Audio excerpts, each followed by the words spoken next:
Aku tendang suamiku dari rumah, karena dia ketahuan selingkuh dengan sahabatku waktu SMA.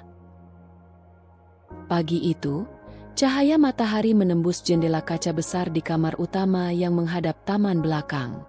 Suara burung-burung kecil berkicau di sela-sela pepohonan yang tertata rapi. Bella membuka matanya perlahan, menoleh ke arah suaminya yang masih tertidur dengan posisi menyamping. Wajah Aldi terlihat damai, nafasnya teratur. Sesekali ia menggeliat kecil, lalu menarik selimut menutupi tubuhnya. Bella tersenyum. Di usia pernikahannya yang sudah menginjak tahun kelima, ia merasa kehidupannya hampir sempurna. Ia memiliki suami yang tampak penyayang, rumah besar yang ia desain sendiri, dan bisnis interior yang sedang berkembang pesat. Kehidupan seperti ini dulu hanya mimpi semasa kuliah. Mimpi seorang gadis yatim piatu yang berjuang sendirian menapaki kerasnya hidup. Dina, asisten rumah tangganya, sudah terlihat di dapur saat Bella turun. Gadis itu dengan sigap menyeduh teh jahe kesukaan Bella. "Selamat pagi, Mbak Bella," sapa Dina sambil menyodorkan cangkir. "Terima kasih, Din. Hari ini kamu bantu siapkan ruang tamu ya.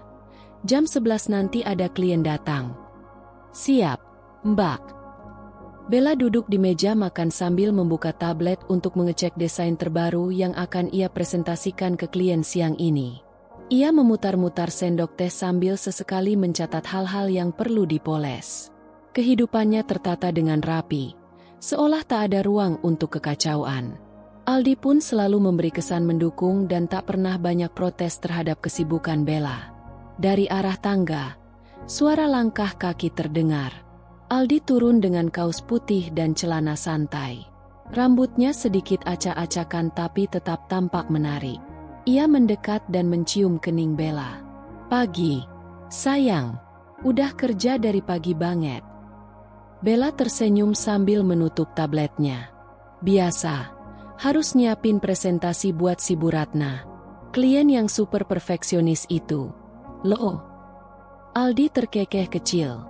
"Pasti kamu bisa handle. Gaya kamu tuh cocok banget buat klien-klien perfeksionis gitu. Elegan tapi tegas." Kata-kata itu membuat hati Bella menghangat. Ia masih sering merasa bersyukur telah menikah dengan Aldi, lelaki yang dulu menyatakan cinta dengan cara paling sederhana, dan selalu terlihat mencintainya dengan tulus. Mereka sarapan bersama dalam suasana hangat. Aldi menceritakan rencananya untuk berangkat ke kantor lebih siang karena ada rapat daring terlebih dahulu. Bella sempat menggoda Aldi yang mulai jarang ikut mengurus hal-hal rumah, tapi nada suaranya tetap ringan. Tidak ada kemarahan, hanya candaan kecil yang membuat pagi terasa manis. Sebelum berangkat, Bella mencium pipi suaminya dan menggenggam tangan Aldi sejenak. "Jangan lupa makan siang ya," kata Bella sambil menatap matanya. "Iya, kamu juga. Jangan kebanyakan kerja." Bella tak tahu bahwa hari itu adalah awal dari perubahan kecil yang perlahan mulai menggerogoti hidupnya. Tapi pagi itu, semua terlihat sempurna. Rumahnya berdiri megah di kawasan elit Jakarta Selatan, bisnisnya semakin besar, dan pernikahannya tampak seperti pasangan ideal. Siang harinya, Bella mempresentasikan desain ruang keluarga modern minimalis kepada Bu Ratna. Seperti biasa, kliennya itu banyak bertanya, banyak mengoreksi, dan cukup kritis. Tapi Bella menanggapinya dengan sabar dan profesional. Ia memang sudah terbiasa menghadapi klien tipe seperti itu. Justru, semakin rumit kliennya, semakin tertantang ia menyelesaikan proyeknya. Usai pertemuan, Bella kembali ke ruang kerja pribadinya. Ia duduk di kursi putar, melepaskan sepatu haknya, dan membuka kembali file desain di laptop. Pikirannya masih fokus pada proyek, hingga sebuah notifikasi masuk ke ponselnya. Aldi baru saja memposting foto. Bella membuka Instagram. Foto Aldi sedang di sebuah kafe, bersama seseorang yang hanya tampak sebagian. Tangannya menahan gelas kopi, dan captionnya bertuliskan, "Kopi siang ini, karena kerja nggak harus di kantor. Frame in page." Bella mengerutkan dahi. Ia tidak tahu kalau Aldi akan ke kafe siang ini. Tapi ia tak ingin berpikiran buruk. Bisa saja Aldi memang bertemu rekan kerja. Ia menutup aplikasi dan kembali bekerja, berusaha menepis rasa janggal. Malamnya, mereka makan malam bersama. Aldi tampak lebih pendiam dari biasanya, tapi tetap tersenyum saat Bella menceritakan hal-hal lucu dari asistennya, Dina, yang hari itu salah taruh dokumen desain dan panik setengah mati. Setelah makan, Aldi masuk ke kamar lebih dulu. Bella masih di ruang kerja, membereskan beberapa laporan keuangan proyek. Saat ia menyusul ke kamar, ia mendapati Aldi sudah tertidur. Tapi ponsel Aldi masih menyala di sisi tempat tidur. Entah kenapa, malam itu Bella merasa ingin tahu. Ia mendekat dan melirik sebentar ke layar ponsel Aldi. Ada satu pesan WhatsApp masuk. "Kapan kita bisa ketemu lagi? Aku kangen." Dari kontak bernama N. Bella terdiam. Napasnya tertahan. Ia tidak langsung membuka ponsel itu. Hatinya berperang antara logika dan rasa percaya. Tapi ia masih memegang prinsip. Jangan menuduh sebelum punya bukti. Jadi ia hanya mengunci layar dan meletakkannya kembali. Lalu berbaring di sisi Aldi, memejamkan mata sambil mencoba menenangkan pikirannya. Namun sejak malam itu, hati Bella tidak bisa lagi sepenuhnya damai. Sudah 2 minggu sejak malam itu. Malam di mana Bella melihat pesan misterius di ponsel Aldi. Meskipun ia mencoba menepis rasa curiga dan tetap berprasangka baik, ada sesuatu yang berubah. Perubahan yang awalnya kecil, nyaris tak kentara, namun makin hari makin terasa mengganggu. Aldi tidak lagi seantusias dulu ketika pulang kerja. Ia sering memberi alasan lembur atau harus meeting dengan klien di luar kota. Padahal sebelumnya, Aldi selalu berusaha pulang tepat waktu, bahkan sering menjemput Bella di kantor hanya untuk makan malam bersama. Yang paling membuat Bella resah adalah pola komunikasi Aldi. Dulu, Aldi sering mengirim pesan atau menelepon hanya untuk bertanya, "Kamu udah makan?" Atau, "Kamu capek nggak hari ini?" Tapi sekarang, ponselnya sering tak aktif, balas pesan pun lambat, dan jika ditanya, jawabannya selalu datar. Bella tak langsung menuduh. Ia hanya mengamati. Dan dalam pengamatan itu, ia mulai menyusun potongan-potongan yang mengganggu pikirannya. Suatu pagi, Bella duduk di taman belakang rumah sambil memandangi kolam ikan kecil yang baru saja ia renovasi. Dina, seperti biasa, membawa teh jahe dan meletakkannya di meja kecil di samping kursi. "Dina, Mas Aldi sering pulang malam belakangan ini ya?" tanya Bella pelan, seolah sekadar iseng. Dina terdiam sejenak, tampak ragu. "Iya, Mbak. Akhir-akhir ini Mas Aldi sering pulang pas saya udah mau naik ke kamar," jawabnya hati-hati. Bella mengangguk pelan. Ia tahu Dina bukan tipe orang yang suka ikut campur. Jadi jawaban itu pun sudah cukup memberi isyarat. Malam harinya, Aldi pulang lewat jam 11. Bella masih terjaga, pura-pura sedang membaca majalah desain saat suaminya masuk kamar. Aroma parfum asing menyelinap di hidungnya. Bukan parfum Aldi yang biasa, dan bukan juga wangi khas ruang kerja atau kafe. "Kamu belum tidur?" tanya Aldi sambil melepas jaket. Bella menutup majalah. "Lagi nggak ngantuk." "Kamu dari mana?" "Meeting sama klien. Di hotel. Lama banget bahas renovasi ballroom." "Siapa kliennya?" Aldi mengerutkan dahi, lalu menyebut nama yang asing di telinga Bella. Biasanya Aldi cukup terbuka soal relasi bisnisnya. Tapi malam itu ia tampak terburu-buru dan tidak nyaman ditanya-tanya. "Capek banget. Aku mandi dulu ya," ucap Aldi buru-buru, lalu masuk ke kamar mandi. Bella menatap pintu kamar mandi yang baru saja tertutup. Hatanya tak tenang. Ia mencium kebohongan di balik penjelasan Aldi. Tapi ia belum tahu bagaimana cara mencari kebenaran yang sebenarnya. Hari berikutnya, Bella berangkat lebih awal ke kantor.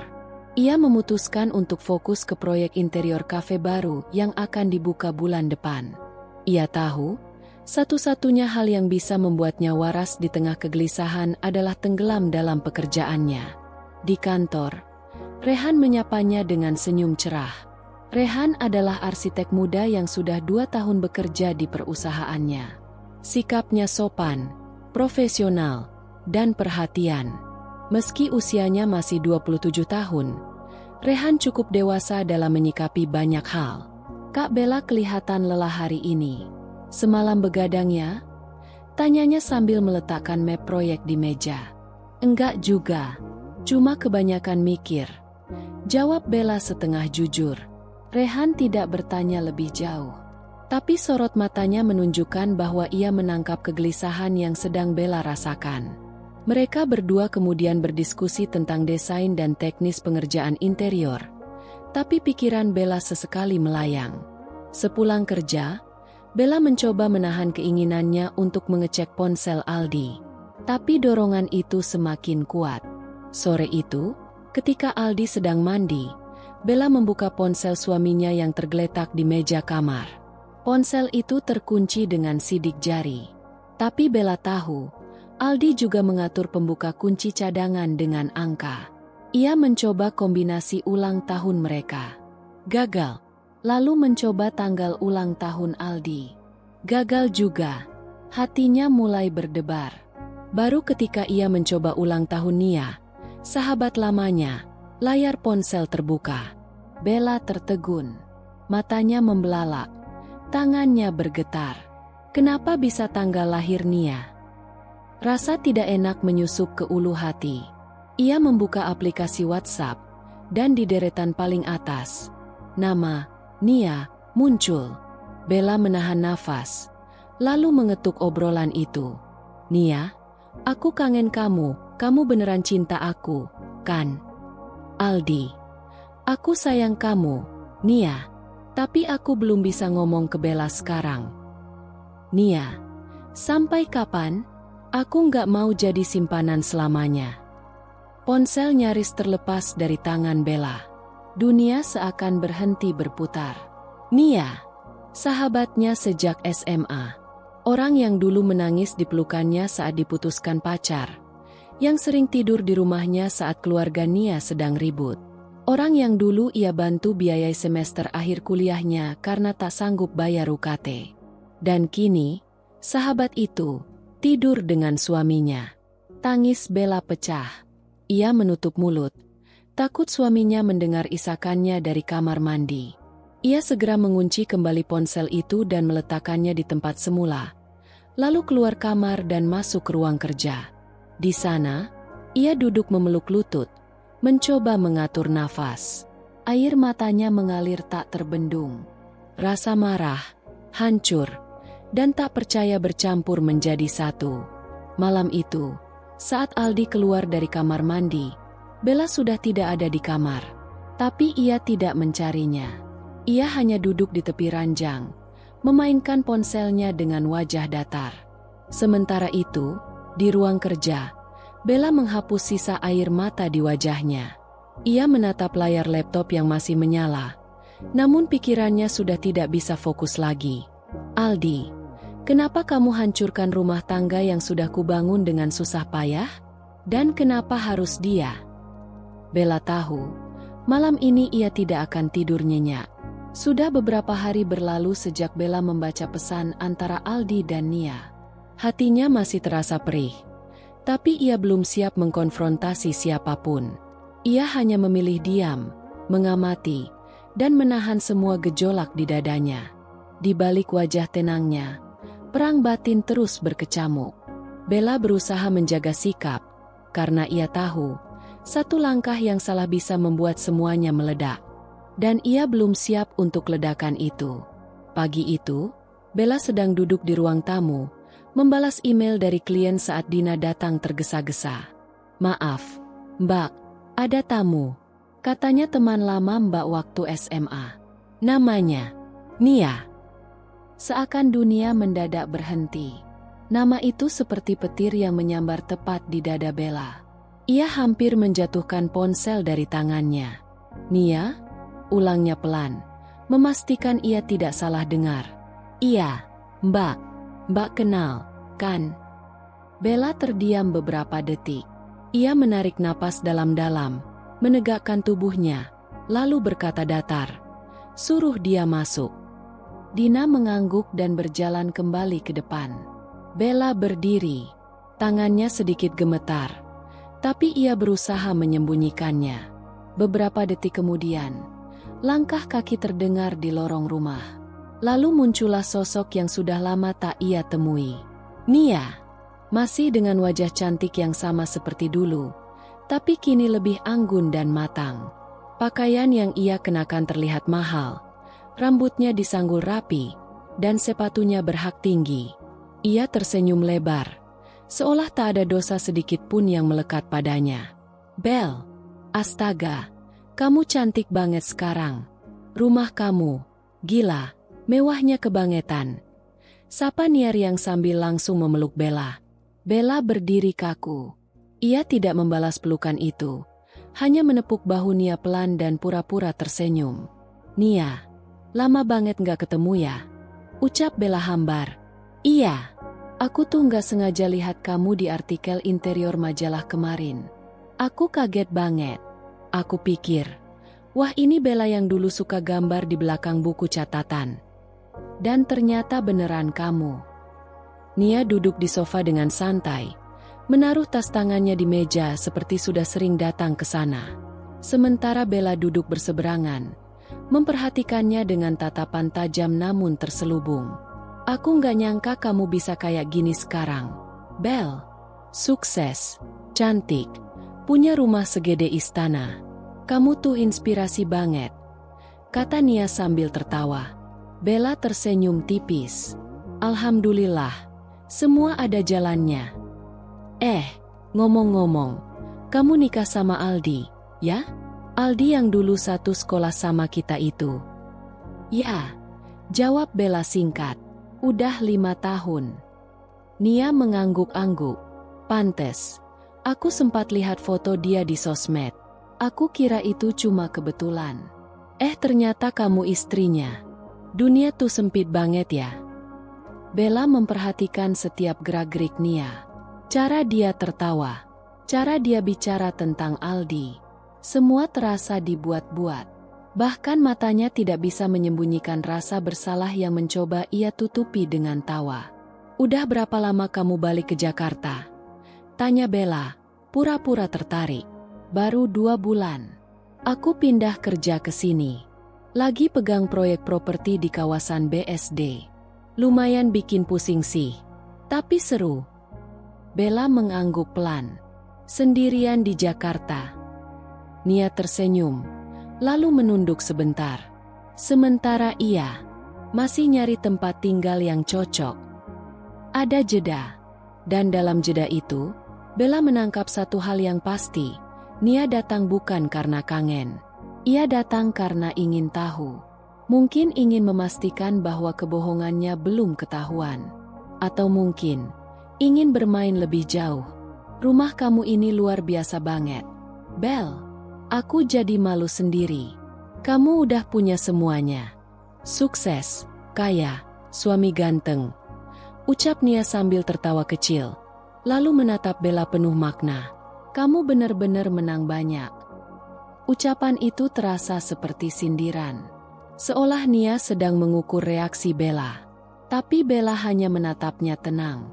Yang kelihatan sempurna belum tentu bahagia. "Nia." Seketika ekspresi Nia berubah. Hanya sepersekian detik. Tapi cukup untuk menunjukkan bahwa ia paham arah kata-kata itu. Tapi ia buru-buru kembali tersenyum. "Iya sih, namanya hidup ya. Tapi kamu hebat bisa jaga semuanya tetap stabil. Salut deh." Dina datang membawakan teh dan kue kecil. Nia langsung mengambil satu, menggigitnya pelan. "Oh iya Bel, aku boleh minta kontak Aldi nggak? Siapa tahu dia bisa bantu kenalin aku ke klien-kliennya. Kan dia dulu sempat kerja di properti juga, ya?" Bella mengangkat alis. "Kamu nggak punya nomornya?" Nia terdiam sejenak, lalu tertawa canggung. "Hehehe, dulu sih pernah, tapi kayaknya udah ganti nomor." "Dulu pernah?" Bella ingin tertawa, tapi ia tahan. Ia hanya menjawab pelan. Nanti aku tanyain ke Aldi. Thanks ya, kamu tetap baik seperti dulu, kata Nia sambil tersenyum penuh kepalsuan. Setelah hampir 1 jam basa-basi, akhirnya Nia pamit. Bella mengantarnya sampai depan pintu, lalu kembali masuk dengan dada berdebar. Ia berjalan pelan ke ruang kerja, duduk di kursi, dan memejamkan mata. Baru babak baru dimulai, pikirnya. Dan Nia sudah berani datang langsung, berpura-pura tak bersalah. Permainan ini akan semakin kotor. Tapi Bella sudah tidak ingin hanya menjadi penonton. Kali ini, ia akan membuka mata lebar-lebar. Sejak pertemuan dengan Nia tempo hari, hati Bella terasa semakin berat. Senyuman palsu sahabat lamanya itu, caranya melirik rumah, caranya menyebut nama Aldi dengan ringan seolah tak berdosa, semuanya membuat dada Bella semakin sesak. Tapi yang paling menyakitkan adalah caranya berpura-pura tidak tahu, seakan Bella ini bodoh. Namun Bella tidak ingin gegabah. Ia tahu betul, sekali ia meledak tanpa bukti nyata di depan mata, ia bisa dijatuhkan dengan label cemburu buta. Dan Nia, ia cukup licik untuk memutarbalikkan keadaan. Sejak hari itu, Bella mulai mengamati Aldi lebih dekat. Ia mencatat semua kebohongan kecil yang suaminya katakan, dari alasan lembur, jadwal meeting yang tak sesuai, hingga aroma parfum asing yang semakin sering menempel di bajunya. Suatu sore, saat Aldi bilang ia akan menghadiri rapat penting dengan rekan bisnis di Kemang, Bella mengangguk dan tidak banyak bertanya. Tapi begitu Aldi keluar rumah, Bella segera mengambil kunci mobil dan diam-diam membuntutinya dari kejauhan. Dengan hati-hati, ia mengikuti mobil Aldi dari jarak aman. Ia memang tidak pernah jadi mata-mata, tapi insting wanitanya seperti diberi energi baru. Mobil suaminya melaju menuju arah selatan, lalu berhenti di sebuah kafe tersembunyi yang tenang dan tidak terlalu ramai. Bella memarkir mobil agak jauh, lalu diam-diam memperhatikan dari dalam mobil. 5 menit kemudian, sosok yang tak asing muncul. Nia, cantik, rapi, dan mengenakan blus putih serta celana panjang krem yang elegan. Ia masuk ke dalam kafe tanpa melihat ke sekitar. Jadi, ini yang katanya meeting? Bella menggenggam kemudi dengan erat. Matanya menatap tajam ke arah bangunan itu. Namun ia tetap diam di tempat. Ia ingin tahu lebih banyak. 1 jam, 2 jam berlalu. Barulah Aldi keluar lebih dulu, menyusul Nia beberapa menit kemudian. Keduanya terlihat berjalan terpisah, seolah tidak saling kenal. Tapi itu justru semakin meyakinkan Bella. Kalau mereka tidak menyembunyikan sesuatu, kenapa harus seolah tak saling kenal? Setibanya di rumah, Aldi langsung masuk ke kamar mandi. Bella yang lebih dulu tiba hanya duduk di ruang kerja, menatap kosong ke arah jendela. Beberapa menit kemudian, Aldi muncul di pintu ruangan. "Kamu nggak tidur?" tanyanya. Bella tersenyum samar. "Belum ngantuk." Aldi berjalan mendekat. Tadi meetingnya agak molor, tapi hasilnya lumayan bagus. Ada peluang kerja sama jangka panjang. Bella menoleh, menatap mata suaminya. "Meeting di mana tadi?" "Kemang." "Sendirian?" "Enggak, sama klien." "Cowok apa cewek?" Aldi mengerutkan kening. "Cowok." "Kenapa nanya gitu?" Bella hanya mengangguk, lalu berdiri dan menepuk pundak Aldi pelan. "Enggak apa-apa, cuma pengen tahu aja." Aldi tampak sedikit gugup, tapi mencoba tersenyum. "Udah malam, istirahat yuk," katanya lalu berjalan keluar. Bella berdiri mematung, lalu menarik napas panjang. Kebohongan suaminya sudah tak lagi halus. Tapi ia masih belum ingin membuka semua kartu sekarang. Hari-hari berikutnya, Bella sengaja bersikap lebih lembut. Ia tidak menekan Aldi, bahkan memperlakukan suaminya lebih hangat dari biasanya. Ia ingin tahu, apakah Aldi akan merasa bersalah, atau justru semakin menjadi-jadi. Ternyata yang terjadi adalah yang kedua. Aldi mulai sering keluar malam, bahkan pada akhir pekan. Ia berdalih ingin menenangkan pikiran, karena kerjaannya sedang berat. Bella hanya tersenyum dan berkata, "Hati-hati ya." Dalam diamnya, Bella mulai menyusun langkah-langkah. Ia memasang aplikasi pelacak di ponsel Aldi, secara diam-diam tentu saja.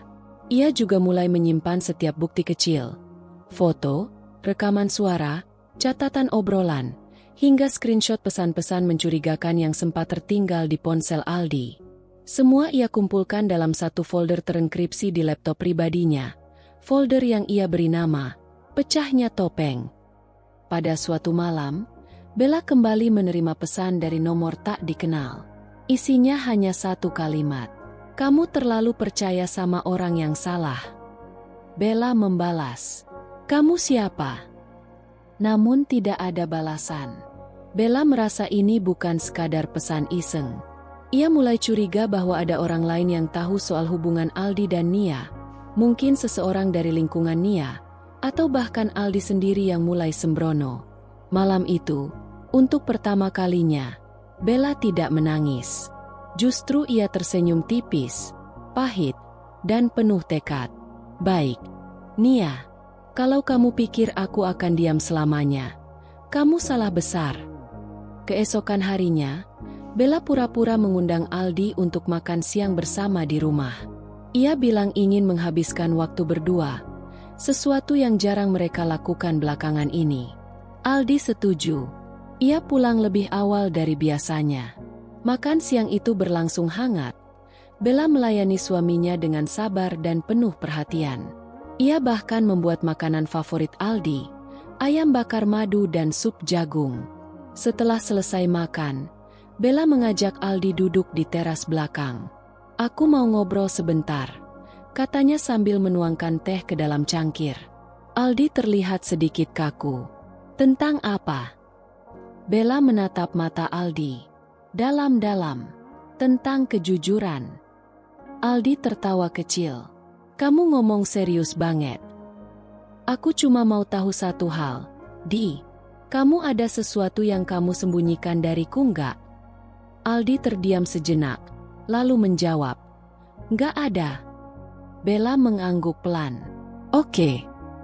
Ia tidak mengatakan apa-apa lagi, tidak menunjukkan bukti apapun. Hanya diam, dan mengamati reaksi Aldi. Karena bagi Bella, kadang bukan jawaban yang penting, tapi bagaimana seseorang menghindari kebenaran. Hari itu, langit Jakarta mendung sejak pagi. Awan menggumpal kelabu seolah tahu apa yang sedang disembunyikan manusia di bawahnya. Bella menatap jendela ruang kerjanya, menggenggam secangkir kopi yang mulai mendingin. Di hadapannya, laptop terbuka dengan beberapa file pekerjaan yang seharusnya ia selesaikan. Tapi pikirannya tidak ada di sana. Hari ini, rencananya hanya satu, menangkap pengkhianatan itu dengan mata kepala sendiri. 2 hari sebelumnya, Bella mengaktifkan aplikasi pelacak di ponsel Aldi yang terhubung ke laptopnya. Setiap pergerakan Aldi terekam jelas. Ia juga meminta bantuan Rehan, rekan kerja yang sudah seperti adik sendiri, untuk menyewa jasa pengintai profesional. "Serius mau pakai jasa pengintai, Kak?" tanya Rehan di telepon. Bella menjawab tanpa ragu. "Aku sudah cukup lama disakiti dalam diam, Re. Sekarang aku butuh bukti, bukan prasangka." Hari itu, titik pelacak di aplikasi menunjukkan bahwa Aldi berada di sebuah apartemen di kawasan Kuningan. Lokasinya terpampang jelas. Aldi beralasan hari ini akan keluar kota untuk urusan proyek, dan itu sudah cukup membuat Bella yakin, karena posisinya tidak bergerak dari Jakarta. 1 jam berlalu, 2 jam, lokasi Aldi tetap di tempat yang sama. Sekitar pukul 4 sore, Bella menerima pesan dari Rehan. "Kak, Aldi barusan masuk ke unit 21A. Bareng cewek. Kami dapat fotonya. Kirim sekarang ya." Pesan itu disusul 2 foto. Foto pertama, Aldi dan Nia turun dari mobil Aldi, berjalan berdekatan. Foto kedua, Aldi memegang pinggang Nia saat mereka masuk ke lift. Keduanya tertawa. Dada Bella terasa sesak. seolah napasnya tercekat. Tapi ia tidak menangis. Tangannya hanya menggenggam ponsel lebih erat. Akhirnya, gumamnya pelan. "Terima kasih karena kalian menunjukkan wajah asli kalian sendiri." Ia berdiri, mengambil tas, dan menuju mobilnya. Kali ini, ia ingin melihat dengan mata sendiri. Sekitar 1 jam kemudian, Bella sudah berdiri di depan unit 21A. Tangannya gemetar, tapi langkahnya mantap. Ia menekan bel. Dari dalam terdengar suara langkah kaki. Pintu terbuka perlahan, dan wajah Nia muncul dari baliknya. Matanya membelalak. "Bella." Bella tersenyum kecil. "Hai, sahabat. Gak nyangka ya, kita bisa ketemu di tempat kayak gini." Nia tampak gugup. Kamu ngapain di sini?" Sebelum Nia sempat menutup pintu, Bella mendorongnya pelan masuk ke dalam. Dan di sanalah dia melihat Aldi, duduk di sofa hanya dengan kaos tipis dan celana pendek. Wajahnya langsung pucat saat melihat istrinya. Bella, kamu." Bella mengangkat tangannya, menyuruh Aldi diam. "Cukup, Di. Aku nggak datang buat ribut. Aku cuma mau melihat langsung. Apakah semua firasatku itu cuma perasaan berlebihan? Atau memang benar kalian pengkhianat?" Nia menunduk. Panik. Aldi mencoba berdiri. "Aku bisa jelaskan." "Tidak perlu." Bella memotong tajam. "Penjelasan hanya untuk orang yang salah langkah. Tapi kamu, Aldi, kamu sengaja memilih jalan ini." Bella membuka ponselnya, menunjukkan foto-foto yang dikirim Rehan. "Kamu pikir aku bodoh? Kamu pikir aku tidak tahu kamu bohong soal meeting, soal lembur, soal kafe di Kemang? Bahkan kamu pakai tanggal lahir Nia sebagai kode ponselmu, Di." Aldi menunduk. Wajahnya seperti kehilangan warna. "Dan kamu, Nia?" Bella menatap mantan sahabatnya. "Apa kamu nggak punya hati? Setelah semua yang pernah aku bantu, setelah semua cerita hidup yang kita bagi, kamu malah tidur dengan suamiku." Nia mencoba bicara, tapi tak satu kata pun keluar dari mulutnya. Bella menarik napas panjang, menahan emosi. "Aku datang bukan untuk menangis atau memohon. Aku datang untuk mengatakan ini." Ia menatap Aldi tajam. "Pulanglah malam ini. Tapi besok pagi, aku ingin kamu pergi dari rumahku. Rumah yang kubangun sendiri. Tanpa kamu." Sesampainya di rumah, Bella langsung masuk kamar. Dina menyusulnya dengan wajah cemas. "Mbak nggak apa-apa?" tanya Dina pelan. Bella tersenyum lelah. "Nggak, Din. Aku cuma capek." Malam itu, ia menatap langit-langit kamar sambil berbaring. Air matanya mengalir perlahan. Bukan karena kehilangan cinta, tapi karena kehilangan rasa percaya. Dan ia tahu, besok adalah awal dari fase baru dalam hidupnya. Pagi harinya, Aldi duduk di ruang tamu. Matanya sayu, wajahnya penuh sesal. Bella muncul dari tangga dengan koper besar di sampingnya. "Koper itu buat kamu," katanya datar. "Isi barangmu yang penting saja. Sisanya, nanti kamu minta sendiri kalau butuh. Tapi kamu harus keluar dari rumah ini. Sekarang." Aldi berdiri, mencoba mendekat. "Bel, aku minta maaf." "Permintaan maafmu tidak menghapus apapun, Di," potong Bella tegas. "Dan aku tidak butuh penjelasan. Aku hanya butuh kamu pergi." Pagi itu udara terasa dingin, meskipun matahari sudah tinggi. Rumah megah yang biasanya terasa hangat dan hidup, kini seperti berubah menjadi ruang hampa tanpa suara. Dina hanya bisa berdiri jauh di sudut dapur, tak berani mendekat. Bella berdiri di depan tangga dengan tubuh tegak, mengenakan setelan blus putih dan celana hitam. Matanya tajam, dingin, dan tak menyisakan ruang untuk belas kasihan. Di hadapannya, Aldi duduk di sofa ruang tamu, dengan koper besar di sampingnya, koper yang Bella siapkan sendiri. "Masih belum pergi juga?" tanya Bella, Suaranya datar namun penuh tekanan. Aldi mengangkat kepala perlahan. Wajahnya lelah. Mata bengkak. Bella, tolong. Dengar aku sekali ini saja. Aku minta maaf. Aku tahu aku salah. Tapi... Bella mengangkat tangan, menghentikan ucapan itu. Berhenti. Aku sudah cukup dengar. Tapi, sejak awal kita menikah. Aldi berdiri. Aku nggak pernah niat nyakitin kamu. Aku hilaf. Aku bahkan nggak tahu kenapa semua ini terjadi.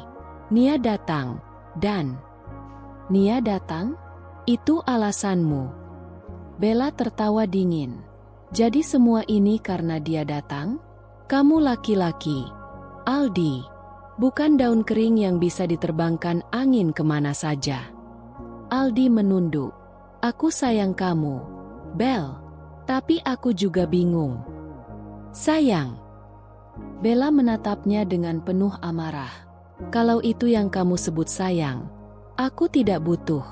5 tahun aku berdiri menopang rumah tangga ini, membesarkan bisnis, bahkan membiayai gaya hidupmu. Dan balasanmu? Tidur dengan sahabatku sendiri. Aldi membuka mulut, tapi tak ada kata yang bisa keluar. Bella maju selangkah. Suaranya mulai meninggi. Aku ini istrimu, Aldi. Perempuan yang kamu janji akan lindungi, jaga, dan cintai. Tapi kamu buang semua itu demi wanita yang bahkan dulu aku yang bantu lunasi uang kuliahnya. Bella, aku minta maaf. Aku benar-benar nyesel. Maafmu tidak cukup, teriak Bella. Kamu bukan cuma menghancurkan pernikahan kita, tapi juga menghancurkan rasa percaya yang kubangun selama bertahun-tahun. Air mata mulai menetes dari mata Aldi. Tapi Bella tidak lagi iba. Hatinya terlalu penuh luka untuk digoyahkan oleh air mata yang datang terlambat. Pergi dari rumah ini, Di. Katanya pelan tapi tegas. Rumah ini milikku. Dan kamu sudah tidak pantas berdiri di dalamnya. Aldi masih berdiri mematung. Tubuhnya kaku, seolah tak percaya ini benar-benar terjadi. Kalau kamu masih punya harga diri, angkat kakimu sebelum aku benar-benar kehilangan kesabaran, sambung Bella. Setelah beberapa detik yang terasa seperti seabad, Aldi menarik napas panjang, lalu mengambil koper itu. Dengan langkah gontai, ia berjalan ke arah pintu. Sebelum benar-benar keluar, ia menoleh sekali lagi. Bella. Aku benar-benar menyesal. Bella hanya menatapnya tanpa emosi. Penyesalanmu tidak bisa mengembalikan apapun. Sekarang pergilah. Pintu tertutup perlahan. Keheningan menyelimuti rumah itu. Tapi kali ini, bukan keheningan damai, melainkan keheningan setelah badai yang mengguncang fondasi hidup. Bella berjalan perlahan ke ruang kerja. Ia duduk di kursi putar dan menatap jendela. Air matanya akhirnya jatuh, satu persatu, tanpa suara. Ia menangis, tapi bukan karena ingin Aldi kembali. Ia menangis untuk dirinya sendiri, yang begitu percaya, begitu mencintai, dan begitu dikhianati. Sore itu, Dina masuk pelan-pelan ke ruang kerja sambil membawa teh. "Mbak, perlu sesuatu?" tanya Dina dengan suara hati-hati. Bella menggeleng, menyeka air mata dengan punggung tangannya. "Enggak, Din. Aku cuma butuh waktu."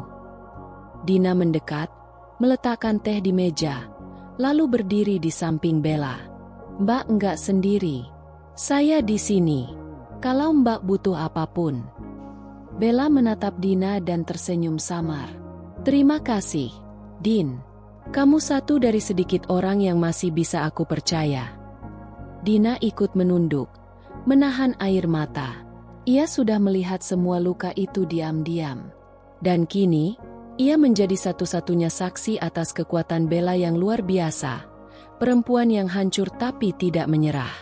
Malamnya, Bella membuka laptop dan mulai bekerja. Ia menyusun ulang jadwal proyek, membuka kembali desain yang sempat tertunda. Meski hatinya masih berdarah, ia tahu satu hal pasti. Hidupnya tidak akan berhenti hanya karena seorang laki-laki menghancurkannya. Hari-hari setelah pengusiran Aldi berjalan lambat bagi Bella. Ia tetap bangun pagi, mengurus bisnisnya, tersenyum pada karyawan, dan menjawab telepon klien. Tapi saat malam tiba dan semua lampu padam, pikirannya kembali ke satu titik. Kenapa Nia? Pertanyaan itu terus menghantui. Dari semua orang, dari semua kemungkinan, mengapa harus Nia, sahabatnya sendiri sejak masa remaja? Satu malam, saat hujan turun perlahan membasahi jendela kamar, Bella duduk di ranjang sambil membuka album foto lama yang tersimpan di lemari bawah tangga.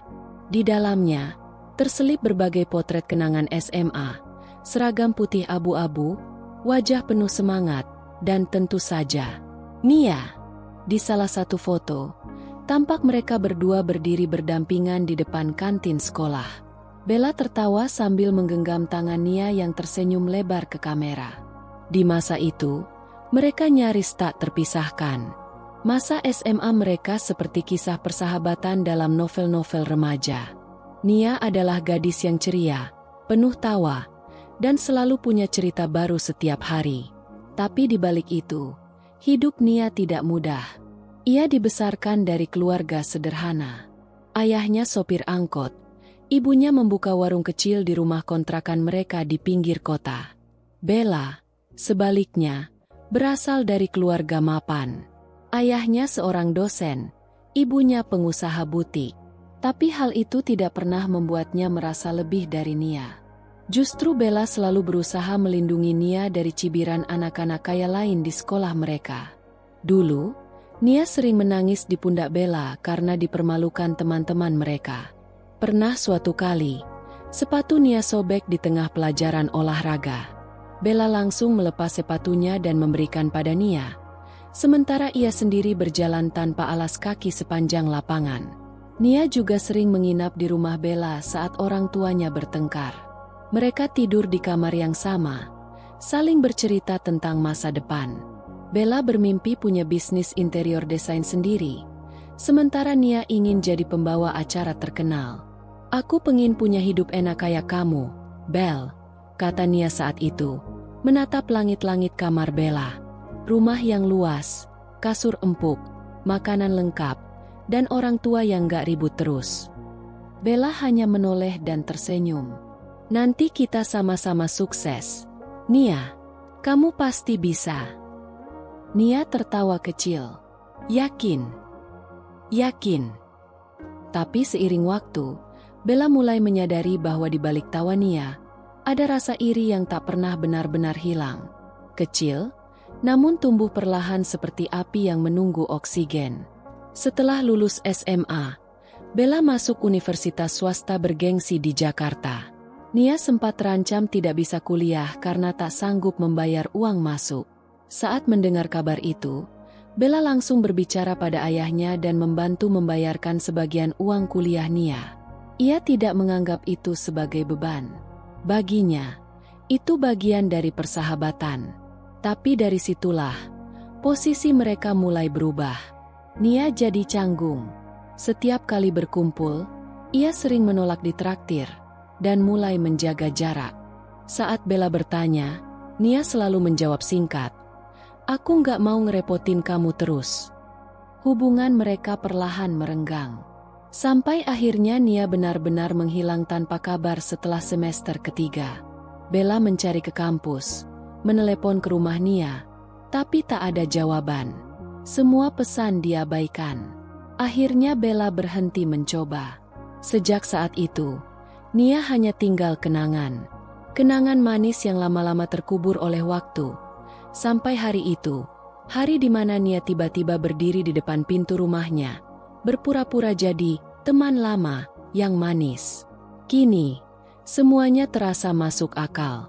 Rasa canggung yang dulu, tatapan iri yang samar, kepergian tiba-tiba tanpa jejak. Nia tidak pernah benar-benar pergi. Ia hanya menunggu waktu yang tepat untuk membalas luka dalam diam. Dan mungkin, dalam hatinya yang paling dalam, Nia percaya bahwa hidup telah bersikap tidak adil padanya. Bahwa Bella adalah simbol dari semua hal yang tidak pernah bisa ia miliki. Cinta, uang, status, dan Aldi. Aldi, lelaki yang dulu juga satu sekolah dengan mereka. Dulu tidak istimewa, tapi perhatian. Dulu sering menawarkan tumpangan pulang untuk Nia, tapi akhirnya justru jatuh hati pada Bella. Apakah itu awalnya? Apakah sejak SMA, Nia sudah menyimpan dendam? Bella menutup album foto itu dan menatap jendela yang masih basah oleh rintik hujan. Ia bukan hanya terluka oleh pengkhianatan masa kini, tapi oleh kebohongan masa lalu yang tak pernah ia sadari. Persahabatan mereka tidak pernah seimbang.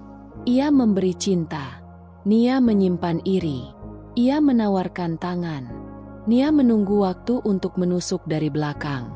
Tapi malam ini, Bella tidak ingin tenggelam dalam sakit. Ia ingin bangkit. Dendam tidak akan ia balas dengan penghinaan, melainkan dengan satu hal yang lebih menyakitkan: menjadi lebih kuat, lebih sukses, dan lebih bahagia tanpa mereka. 3 hari setelah pengusiran Aldi, rumah Bella terasa lebih tenang. Tak ada lagi suara gaduh dari piring yang sengaja dibanting karena kesal. Tak ada lagi nada tinggi saat membicarakan hal sepele. Tak ada lagi Aldi, dan anehnya, rumah itu terasa lebih nyaman tanpanya. Tapi ketenangan itu tak menghapus rasa sesak di dada Bella. Sesekali, ia masih termenung sendiri. Bukan karena kehilangan suaminya, tapi karena satu pertanyaan yang terus menggema. Kenapa aku bisa sebodoh itu selama ini? Pagi itu, Bella duduk di ruang kerja dengan satu bundel laporan keuangan di tangannya. Ini laporan tahunan bisnisnya, usaha interior desain yang sudah ia bangun sejak awal pernikahan. Ia membaca tiap detailnya, omzet, pengeluaran, dan honor-honor kecil yang selama ini rutin ditransfer. Lalu matanya tertumbuk pada satu catatan transfer bulanan. Aldi, biaya operasional pribadi, Rp 18.000.000 bulan. Matanya menyipit. Selama 5 tahun pernikahan, ia tak pernah benar-benar memperhatikan hal ini. Ia hanya berpikir, sebagai istri, wajar membantu suami yang sedang mencari pekerjaan tetap. Tapi setelah bisnisnya berkembang dan Aldi tetap tak kunjung mandiri, ia mulai merasa lelah, namun tak pernah bersuara. Bodohnya aku, pikirnya.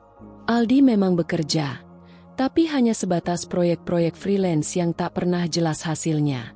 Setiap kali ditanya, jawabannya selalu, masih dalam proses, atau kliennya lagi nego ulang. Tapi setiap bulan, permintaannya tetap ada, untuk beli gadget baru, ganti velg mobil, atau sekadar refreshing keluar kota. Dan Bella selalu menurut. Kini, semua itu terasa seperti tamparan. Bella mengambil buku catatan kecil, menulis pelan-pelan. Aku yang membiayai hidupmu. Saat kamu sibuk membangun hubungan dengan wanita lain, aku yang menanggung semuanya. Sementara kamu menanam racun di belakangku. Tangannya gemetar, tapi ia terus menulis. Bahkan saat kamu mulai berubah, aku masih bertahan. Masih berharap kamu akan sadar. Tapi ternyata aku salah. Kamu memang tidak pernah pantas. Siangnya, Rehan datang ke rumah untuk meeting soal proyek baru. Seperti biasa, ia membawa 2 kopi dan laptop. Kak Bella, ini desain terakhir buat klien di Pondok Indah. Mereka minta warna netral tapi tetap elegan. Bella mengangguk, menerima laptop itu, dan mulai memeriksa. Tapi Rehan melihat sesuatu yang berbeda. Mata Bella terlihat lelah, tapi dalam lelah itu, ada api yang mulai menyala. Kak, maaf kalau lancang. Kakak beneran gak apa-apa? Tanyanya pelan. Bella menoleh dan tersenyum samar. Apa ya? Rasanya sakit. Tapi lebih sakit lagi sadar aku selama ini yang nyokong semuanya. Rehan terdiam. Aku kerja siang malam, bangun bisnis dari nol, rela capek tiap hari, demi rumah tangga yang ternyata cuma sandiwara. Aku ngerti, Kak. Bella tertawa miris. Enggak, kamu enggak ngerti. Kamu belum pernah jadi istri yang tiap hari bangun pagi duluan, ngurus kerjaan, ngasih uang belanja ke suami, sementara dia sibuk chattingan sama sahabat sendiri. Rehan menunduk. Ia tahu ini luka yang dalam.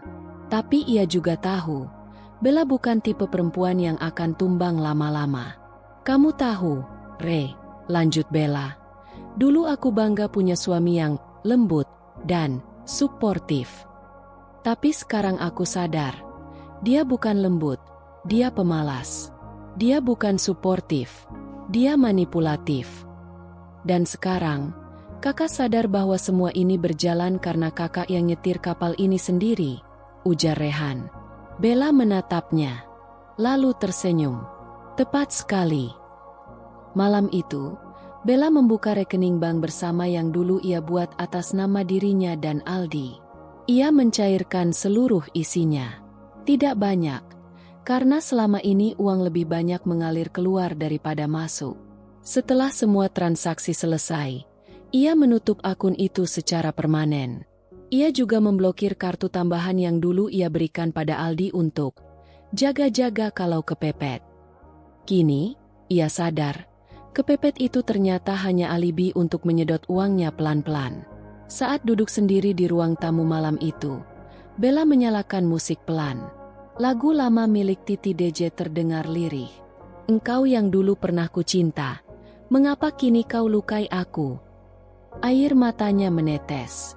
Tapi kali ini bukan karena kelemahan, melainkan karena kesadaran bahwa ia terlalu kuat untuk terus dimanfaatkan. Keesokan paginya, Bella mengirim satu pesan terakhir ke nomor Aldi. Terima kasih sudah menunjukkan siapa dirimu yang sebenarnya. Mulai hari ini, rekening bersama kita ditutup. Segala fasilitas yang pernah kuberikan, mobil, kartu, asuransi, semua sudah kuputus. Silakan hidup dengan cara yang kamu pilih. Tapi jangan pernah datang lagi padaku dengan wajah memelas. Aku sudah selesai jadi istrimu, dan mulai sekarang, aku hanya akan jadi diriku sendiri, perempuan yang tidak lagi bisa kamu kendalikan. Pesan itu tak dibalas, dan Bella tak butuh balasan. Pagi itu udara begitu cerah. Langit biru nyaris tanpa awan, matahari bersinar terang, dan burung-burung berkicau di taman depan rumah. Tapi hati Bella justru sebaliknya, penuh badai, siap meledak kapan saja. Ia duduk di meja makan sambil menyeduh teh chamomile. Dina berdiri di dekatnya, ragu untuk menyampaikan sesuatu. Maaf Mbak, barusan Pak Aldi datang. Dia nunggu di luar. Katanya cuma mau ambil barang-barangnya yang tertinggal. Bella tidak langsung menjawab. Ia menyesap teh pelan, lalu meletakkannya ke atas meja. Suruh dia masuk, tapi cuma ke ruang tamu. Baik, Mbak. Tak lama kemudian, Aldi duduk di sofa dengan wajah kusut. Penampilannya jauh dari biasa. Kemeja tak disetrika, rambut tak rapi, dan ada gurat kecemasan di wajahnya. Bella datang dengan langkah tenang. Kali ini ia mengenakan dress sederhana berwarna abu lembut. Tidak berlebihan, tapi tetap anggun. Seperti ingin menunjukkan bahwa ia tetap bisa berdiri tegak, bahkan lebih elegan, meski setelah disakiti. Bella. Aldi mencoba bicara, suaranya pelan. Aku cuma mau ambil barang-barang yang belum sempat aku bawa. Bella mengangguk singkat. Sudah aku siapkan. Ada di kamar depan. Di koper merah. Dina bantu kemarin. Terima kasih. Hening sejenak. Lalu Aldi menatap Bella dengan sorot mata yang lembut. Atau setidaknya mencoba terlihat seperti itu. Aku tahu aku salah. Tapi aku bingung kenapa semua ini harus berakhir kayak gini. Kita dulu baik-baik aja. Bel. Bella tertawa kecil. Kita nggak pernah baik-baik aja. Aku yang baik-baik aja. Kamu cuma numpang hidup nyaman di balik usahaku. Aldi menghela napas, mencoba bertahan. Aku salah. Iya. Tapi kita bisa mulai lagi. Aku udah tinggalin Nia. Bella menaikkan alisnya, menatap Aldi seolah tak percaya ia masih cukup berani mengatakan itu. Kamu pikir setelah kamu hancurkan kepercayaan ini, aku akan ambil kamu kembali seperti boneka rusak yang tinggal dijahit? Kamu bukan orang yang hilang arah, Di. Kamu tahu apa yang kamu lakukan. Dan kamu memilih untuk tetap melakukannya. Aldi berdiri, sedikit gusar. Aku nyesel, Bel. Penyesalanmu bukan tugasku untuk urus. Setidaknya beri aku kesempatan. Kesempatan sudah habis sejak kamu memilih tidur di apartemen bersama sahabatku sendiri, tegas Bella. Dan satu hal lagi, rumah ini bukan milik kita. Ini milikku. Aku yang beli. Aku yang cicil. Aku yang renovasi. Aku yang desain dari awal. Kamu hanya menempati. Jadi mulai hari ini, kamu tidak lagi punya hak berdiri di sini. Aldi mengatupkan rahangnya. Kamu tega. Tidak, Aldi. Kamu yang lebih dulu tega. Bella berjalan ke arah pintu utama, membukanya lebar-lebar. Kopermu ada di dalam kamar depan. Ambil, lalu keluar. Hari ini, kamu bukan lagi suamiku. Kamu hanyalah masa lalu yang sudah selesai kututup rapat. Aldi mematung. Wajahnya memerah. Tapi ia tidak bisa membantah. 5 menit kemudian, Aldi keluar dari kamar depan sambil menggerek koper merah besar. Ia berjalan melewati Bella tanpa suara. Tapi sebelum benar-benar melangkah keluar, ia menoleh sekali lagi. Semoga kamu bahagia, Bel. Bella menatapnya lurus, dingin, tapi mantap. Aku akan bahagia.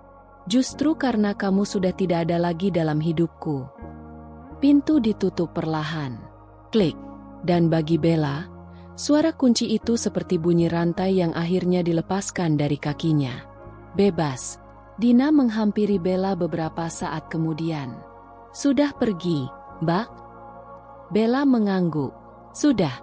Dan kali ini, nggak akan balik lagi. Dina tersenyum lega. Alhamdulillah. Saya bangga sama Mbak. Bella memandang keluar jendela. Mobil Aldi sudah menjauh, mengecil, dan akhirnya lenyap dari pandangan. Dulu aku takut kehilangan dia, Din. Tapi ternyata, yang hilang itu justru beban. Malam itu, Bella membersihkan kamar utama. Ia mengganti spray, membuang sisa-sisa barang milik Aldi, dan menyemprotkan wewangian baru ke seluruh ruangan. Ia ingin menghapus setiap jejak, bukan karena benci, tapi karena ia ingin memulai ulang, dari titik nol.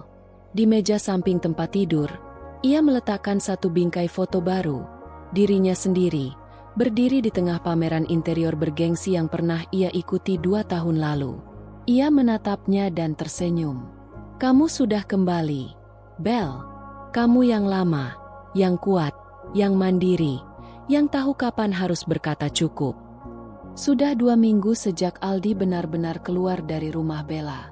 Ia kini tinggal di sebuah apartemen kecil di daerah pinggiran Jakarta, jauh dari kenyamanan rumah mewah yang dulu ia tinggali bersama Bella. Dan Nia, kini tinggal bersamanya. Setiap pagi, Nia menyeduh kopi di dapur kecil yang sempit, jauh dari nuansa hangat dan mewah yang biasa ia rasakan saat berkunjung ke rumah Bella dulu. Satu-satunya alat masak di dapur itu hanyalah kompor listrik portabel dan rice cooker tua. Ia duduk di meja makan kecil dengan Cat mengelupas, menatap dinding kosong, mencoba meyakinkan dirinya. Semua ini pasti hanya sementara. Sayang, kamu bisa cari proyek cepat enggak? Tanya Nia suatu pagi. Aldi yang sedang duduk di sofa, kalau itu bisa disebut sofa, lebih mirip kasur busa tipis, hanya mengangkat bahu. Sekarang lagi sepi. Banyak klien nahan proyek. Nia menghela napas panjang. Aku udah 3 kali telat bayar cicilan skincare. Di, kamu janjiin aku hidup lebih enak dari sebelumnya. Aldi memijat pelipisnya. Kamu pikir aku nggak stres? Aku udah kontak beberapa kenalan. Tapi nggak ada yang jawab. Dulu kita dapat proyek juga karena nama Bella.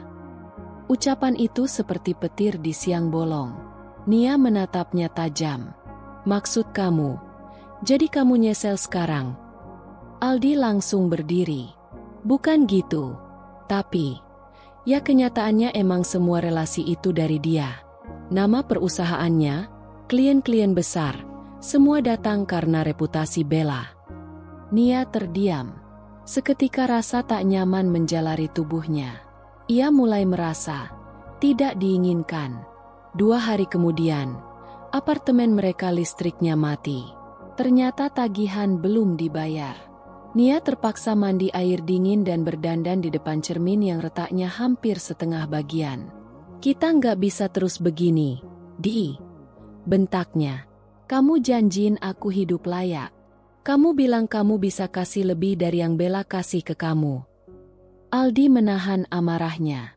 Tapi kali ini ia tak bisa menahan lidah. Kalau kamu mau hidup enak, kenapa kamu nggak tetap jadi sahabat Bella aja? Lah, tangan Nia mendarat di pipi Aldi. Wajahnya merah padam karena amarah. Dan mungkin, karena rasa malu. Aku ninggalin segalanya buat kamu, Di. Bahkan harga diriku. Aldi membalas dengan suara tinggi. Kamu nggak ninggalin apapun. Kamu nggak pernah punya apa-apa sejak dulu. Yang kamu punya cuma rasa iri. Hening. Nafas mereka memburu. Mata saling menatap tajam. Untuk pertama kalinya, keduanya sadar. Mereka bukan pasangan yang dibentuk oleh cinta. Mereka dibentuk oleh pelarian, nafsu, dan rasa dendam. Dan sekarang, tanpa Bella, semuanya runtuh. Malam itu, Nia duduk sendirian di balkon kecil, menatap lampu-lampu jalan dari lantai 8. Aldi tertidur di sofa dengan TV menyala. Di tangannya, Nia menggenggam ponsel, membuka akun Instagram Bella yang diam-diam masih ia pantau. Bella tampak semakin bersinar. Ada foto proyek baru yang digarap Bella, lengkap dengan testimoni klien. Ada juga postingan Bella bersama Rehan dalam acara penghargaan bisnis perempuan muda sukses. Wajahnya berseri, bajunya elegan, senyumnya tidak dibuat-buat. Nia menelan ludah. Kenapa aku tetap merasa kalah? Padahal aku yang berhasil mengambil suaminya. Tapi kenapa sekarang aku yang hidup seperti pecundang? Sementara itu, di rumahnya, Bella sedang menyelesaikan laporan untuk klien luar negeri. Ia duduk santai dengan laptop di pangkuan, mengenakan piyama satin, dan ditemani secangkir teh hangat. Dina masuk membawakan cemilan. Mbak, aku lihat postingan Mbak yang diundang ke talkshow TV minggu depan. Wah, keren banget. Bella tersenyum. Iya, rezeki nggak kemana. Dulu aku pikir hidupku akan hancur kalau Aldi pergi. Ternyata malah jadi awal segalanya. Dina duduk sebentar. Saya yakin, Allah angkat derajat Mbak setelah diuji. Yang penting Mbak tetap jadi diri sendiri, yang kuat dan baik. Bella mengangguk pelan. Iya, Din. Dan sekarang aku janji, gak akan pernah biarkan orang kaya Aldi atau Nia masuk lagi dalam hidupku. Di sisi lain kota, Aldi duduk sendirian di ruang gelap. Nia mengunci diri di kamar. Ponselnya penuh notifikasi tagihan dan panggilan tak terjawab dari debt collector. Ia menatap satu foto lama di galeri. Foto Bella sedang tertawa di dapur, mengenakan celemek, sedang memasak untuknya. Ia menyesap nafas panjang. Apakah aku baru sadar setelah semuanya hancur? Pagi itu hujan turun pelan. Udara terasa sejuk, dan aroma tanah basah menyegarkan pikiran. Bella duduk di depan jendela besar di ruang kerjanya, mengenakan sweater hangat sambil menyeruput kopi. Tangan kanannya memegang buku catatan, penuh dengan coretan target dan rencana kerja. Sudah sebulan sejak Aldi ia usir dari rumah. Dan sejak itu, satu demi satu hal baik mulai berdatangan. Ia tidak langsung sembuh. Ada malam-malam penuh air mata, pagi yang disambut dengan perasaan hampa. Tapi hari-hari itu sudah mulai memudar. Luka itu belum sepenuhnya hilang, tapi Bella kini lebih kuat. Di dunia luar, orang melihat Bella seperti biasa, elegan, kalem, dan ramah. Tapi di dalam, ia berubah. Ia tidak lagi takut mengatakan tidak. Ia tidak lagi menoleransi orang yang merendahkan. Dan perlahan, ia mulai membangun ulang semua hal dari dirinya sendiri. Proyek interior barunya berkembang pesat. Setelah viralnya wawancara singkat di podcast pengusaha muda, klien-klien dari luar kota mulai datang. Beberapa bahkan dari luar negeri. Ia juga mulai melatih tim kreatifnya sendiri, mempekerjakan arsitek muda dan desainer fresh graduate yang ia bimbing langsung. Ia merasa hidup kembali. Suatu hari, Rehan datang ke kantor membawa kabar. "Kak, kita dapat undangan jadi pembicara di seminar Women in Creative Industry bulan depan." Nama kakak disebut langsung oleh panitianya. Bella sempat terdiam, lalu tersenyum. "Aku?" "Ya," mereka bilang. Kakak jadi inspirasi setelah menghadapi masalah rumah tangga tapi tetap berkembang. Bella tertawa kecil. "Aku bahkan belum merasa sepenuhnya bangkit." Rehan menatapnya serius. "Justru karena itu. Karena kakak tetap berjalan meski masih sakit. Itu yang bikin banyak orang kagum." Bella menatap Rehan. Matanya sedikit berkaca. "Terima kasih, Re. Kamu selalu jadi orang pertama yang percaya aku bisa bangkit." Rehan tersenyum lembut. "Aku bukan cuma percaya, Kak. Aku lihat sendiri. Kakak bahkan lebih kuat dari yang kakak sadari." Hubungan Bella dan Rehan perlahan berubah. Bukan dalam arti romantis yang terburu-buru, tapi ada kehangatan yang mulai tumbuh, kepercayaan, rasa saling menghargai, dan ketenangan. Rehan tidak pernah menekan atau memaksa. Ia hadir seperlunya, mendukung semampunya. Dan itu cukup untuk membuat Bella merasa tidak sendirian. Malam itu, Bella menulis di jurnal pribadinya, "Aku tidak akan membiarkan luka ini mengubahku jadi pahit. Tapi aku juga tidak akan membiarkan siapapun menyakitiku lagi. Aku adalah diriku sendiri. Dan itu cukup." Ia menutup buku itu dan menghembuskan napas panjang. Di kaca jendela, pantulan dirinya terlihat lebih tegas. Wajahnya memang masih menyimpan lelah, tapi matanya kini mantap, penuh cahaya. Di media sosial, banyak yang mulai membicarakan kisah Bella. Beberapa akun perempuan mengunggah ulang cuplikan video pendek dari seminar yang ia isi. Setiap perempuan berhak bahagia, bahkan setelah dikhianati. Bella, dalam seminar, perempuan dan ketahanan emosional. Komentar berdatangan. "Kak Bella jadi inspirasi banget. Aku juga pernah dikhianati dan sekarang lagi bangkit." "Kak, terima kasih. Aku nggak kenal kakak secara pribadi, tapi aku merasa ditemani lewat ceritamu." Bella membaca semuanya sambil tersenyum. Bukan karena ingin jadi terkenal, tapi karena tahu bahwa luka yang ia lalui kini punya arti. Di sisi lain kota, Aldi melihat unggahan itu dari ponselnya. Ia baru saja bertengkar lagi dengan Nia soal uang sewa apartemen yang belum dibayar. Ia melihat wajah Bella bersinar di video seminar itu, dengan mata berbinar dan suara yang tenang. Seketika perutnya mual. Bukan karena sakit, tapi karena kenyataan. Perempuan yang dulu ia rendahkan, kini bersinar tanpa dirinya. Ia menutup ponselnya dan menatap langit-langit apartemen yang penuh retak.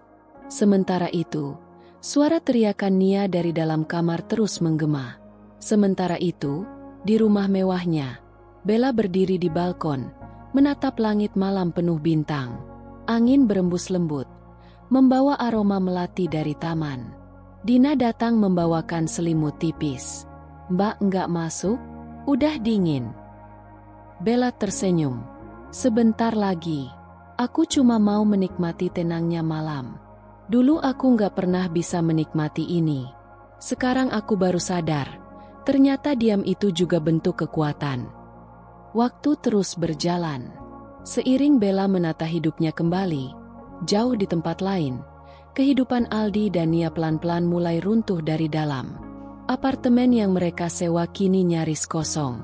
Beberapa barang sudah digadaikan untuk bertahan hidup.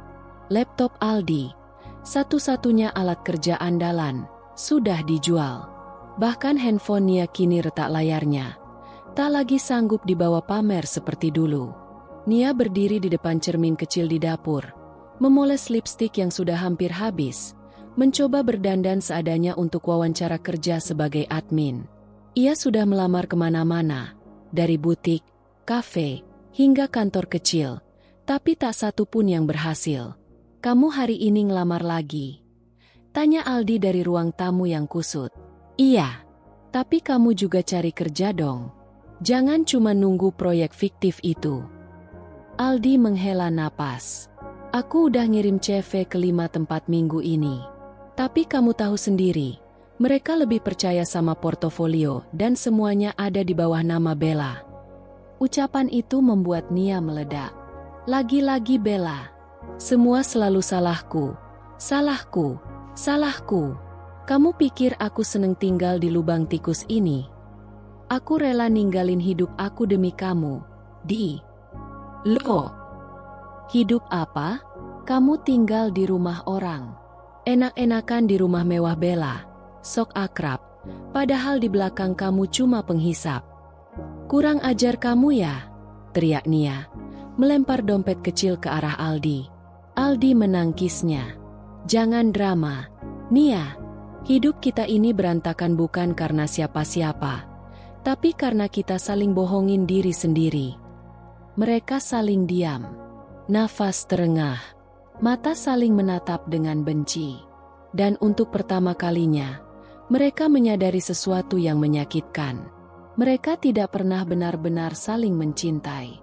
Yang mereka inginkan hanyalah pembuktian, balas dendam, pelarian. Beberapa hari kemudian, Nia menerima pesan dari adik sepupunya. "Kak, aku nggak sengaja ketemu Bella di seminar kampusku. Kak Bella keren banget sekarang. Banyak banget yang terinspirasi." Nia tak membalas. Ia hanya melempar ponsel ke sofa dan mengusap wajahnya. Sejak kapan namanya Bella selalu muncul di mana-mana? Di feed Instagram, di iklan YouTube, bahkan di undangan talk show TV lokal? Yang paling menyakitkan adalah semua pujian itu jujur. Bella benar-benar bangkit, tanpa dendam, tanpa pamer. Tapi justru karena itu, ia bersinar. Sementara dirinya terjebak di hubungan palsu yang mulai membusuk. Satu malam, Aldi pulang ke apartemen dalam keadaan mabuk. Nafasnya bau alkohol, langkahnya goyah. "Di mana kamu tadi?" bentak Nia. "Aku butuh ketenangan. Kamu nggak pernah ngerti. Kamu minum. Uang dari mana?" Aldi membanting tas kecil ke sofa. "Aku jual headset Bluetooth kamu." Mata Nia membelalak. "Gila. Kita udah lama gila sejak kita milih ninggalin Bella," ucap Aldi, suaranya berat.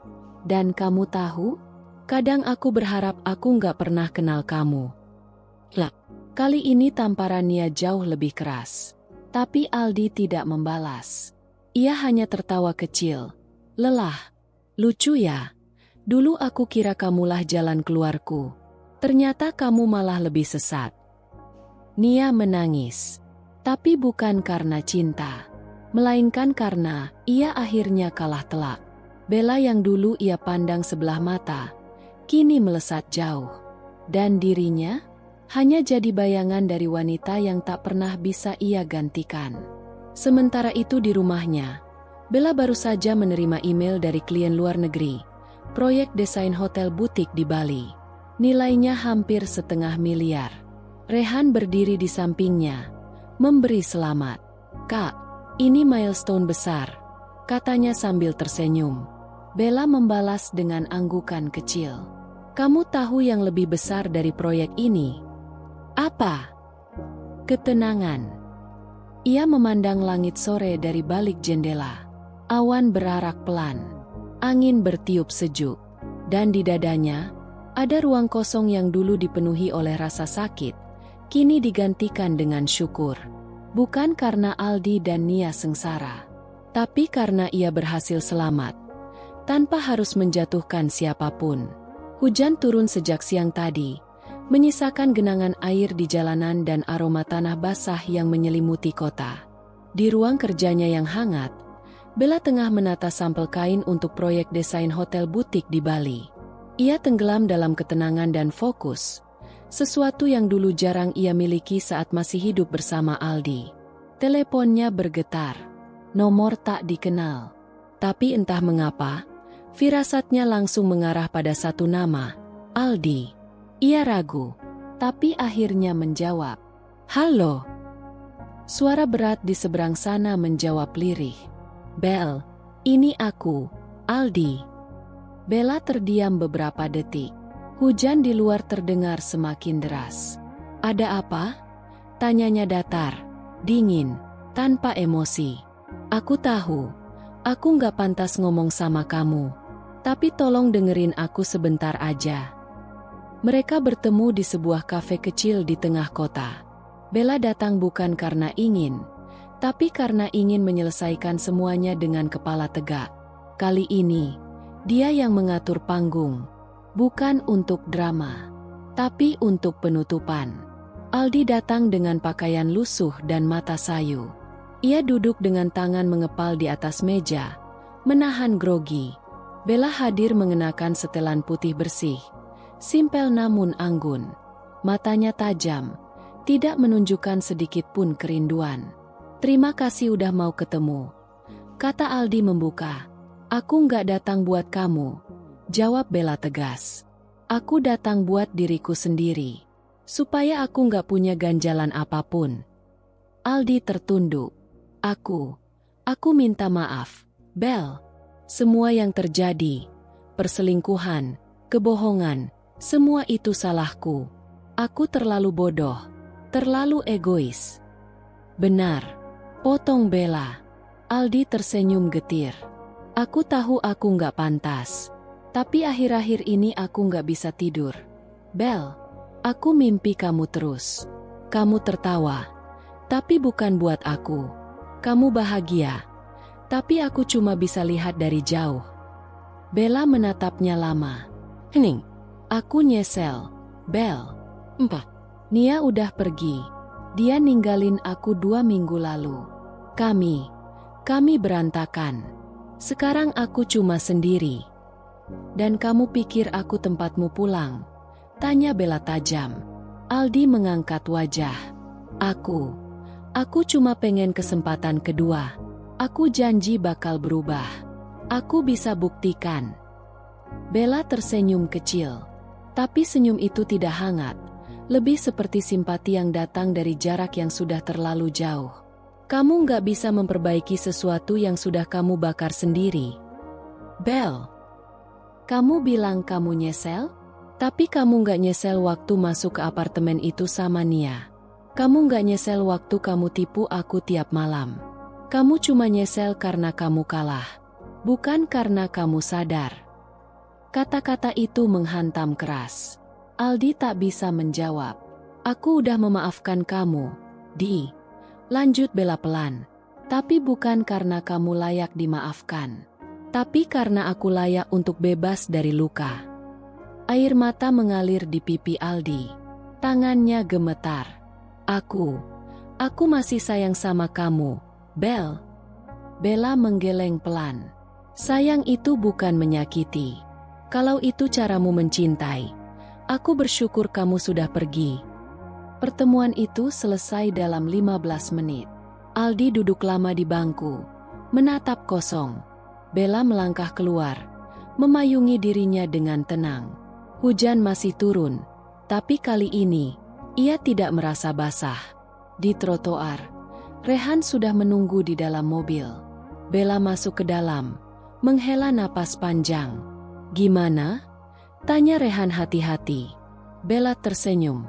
Sudah selesai. Di malam yang sama, Bella menulis di jurnalnya.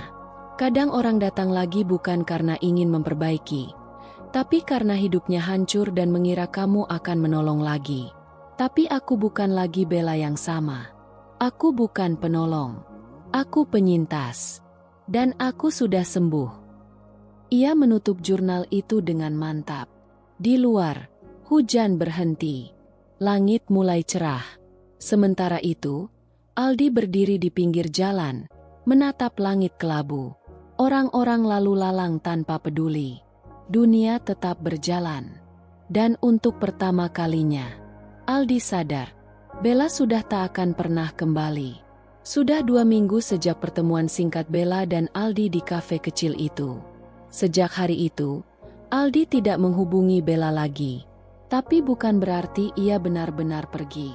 Ia masih mengamati, masih berharap, masih menanti celah. Dan hari itu, Aldi nekat datang ke rumah Bella. Mobil tua berhenti di depan gerbang rumah mewah yang dulunya sering ia banggakan. Rumah itu tampak lebih cantik dari sebelumnya.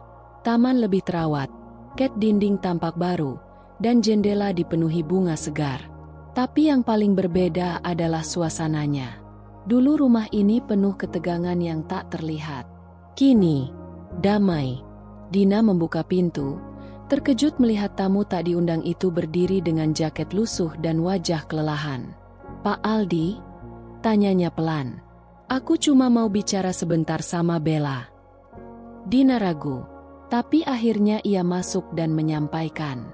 Bella yang sedang duduk di ruang tengah, membaca proposal kerja, hanya mengangkat alis saat mendengar namanya disebut. "Suruh dia pulang, Din. Aku nggak punya urusan lagi dengannya. Dia bilang penting, Mbak." Bella menutup dokumen, lalu berdiri. "Baik, tapi hanya 5 menit. Di teras. Jangan biarkan dia masuk rumah." Bella keluar ke teras dengan sikap tenang. Ia mengenakan blus putih dan celana panjang krem, sederhana tapi anggun. Wajahnya tanpa riasan berlebihan, tapi justru itu yang membuatnya terlihat paling berkelas. Aldi berdiri dari bangku. "Terima kasih udah mau ketemu." Bella tidak menjawab. Ia hanya duduk dan menunggu. "Aku tahu. Kamu udah bilang semuanya waktu itu. Tapi entah kenapa, aku masih merasa perlu bilang ini langsung. Sekali lagi." Ia menghela napas. "Aku benar-benar minta maaf. Aku tahu aku bukan siapa-siapa sekarang. Tapi, aku cuma ingin kamu tahu kalau aku benar-benar nyesel. Bukan karena hidupku hancur, tapi karena aku kehilangan kamu." Bella menatap Aldi. Lama, tapi kali ini tak ada amarah, tak ada luka. Yang ada hanya keikhlasan. "Aku percaya kamu menyesal, tapi itu tidak cukup untuk mengubah segalanya." Aldi menunduk. "Kamu udah maafin aku?" Bella mengangguk pelan. "Sudah, tapi memaafkan bukan berarti melupakan. Dan bukan berarti menerima kembali." "Maksud kamu?" "Maksudku," ujar Bella dengan nada mantap. "Maaf itu kuberikan untuk menenangkan hatiku, bukan untuk mengobati lukamu. Aku sudah memaafkanmu, Aldi. Tapi maaf ini bukan untukmu kembali masuk ke hidupku." Aldi menahan napas. Matanya mulai berkaca. "Bella, aku udah kehilangan segalanya." "Tidak." Bella menatapnya tajam. "Kamu kehilangan karena pilihanmu sendiri. Dan aku bukan penyelamatmu. Aku bukan tempatmu pulang setelah kamu memilih jalan yang kamu tahu akan berujung kehancuran." "Bella, aku masih sayang kamu. Dan aku sudah sayang sama diriku sendiri," potong Bella tegas. Beberapa saat mereka diam. Hujan mulai rintik-rintik. Aldi akhirnya berdiri. Suaranya pelan. "Terima kasih udah mau denger. Aku nggak akan ganggu kamu lagi." Bella mengangguk. "Semoga kamu bisa berdamai dengan dirimu sendiri." Aldi berjalan pergi perlahan, menuruni tangga teras.